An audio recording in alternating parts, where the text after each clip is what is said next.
నమస్తే అండి. ఈ వీడియోలో మనం ఆర్టీఐ అంటే ఏంటో తెలుసుకుందాం. ఆర్టీఐ అని అంటే రైట్ టు ఇన్ఫర్మేషన్ యాక్ట్. ఈ రైట్ టు ఇన్ఫర్మేషన్ యాక్ట్ అనేది 2005లో మన దేశంలో రావడం జరిగింది.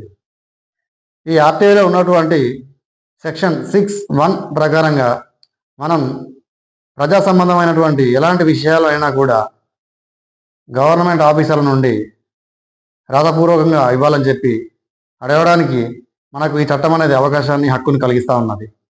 ఈ చట్టం ప్రకారంగా మనం ఎప్పుడైతే ఒక అప్లికేషన్ని సంబంధిత అధికారులకు ఇవ్వడం జరుగుతుందో, ఎప్పుడైతే వాళ్ళు రిసీవ్ చేసుకుంటారో, రిసీవ్ చేసిన డేట్ నుంచి 30 days లోపు మనం అడిగినటువంటి సమాచారాన్ని కంపల్సరిగా మనకు సర్టిఫైడ్ కాపీలతో సహా ఇవ్వాల్సినటువంటి రెస్పాన్సిబిలిటీ అనేది ఆ గవర్నమెంట్ ఆఫీసర్స్ పైన ఉండడం జరుగుతుంది.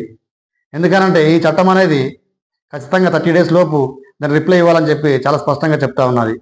ఎప్పుడైతే వారు రిప్లై ఇవ్వకుండా ఉంటారో తర్వాత మనం ఫస్ట్ అప్పీల్గా వారి పై అధికారికి మనం అప్లై చేయాల్సినటువంటి అవసరాన్ని ఇక్కడ ఈ చట్టం గుర్తు చేస్తూ ఉన్నది. దీన్ని మీరందరూ తెలుసుకోవాల్సినటువంటి ఆవశ్యకత ఈ చట్టం కూడా తెలియజేస్తూ ఉన్నది. Thank you.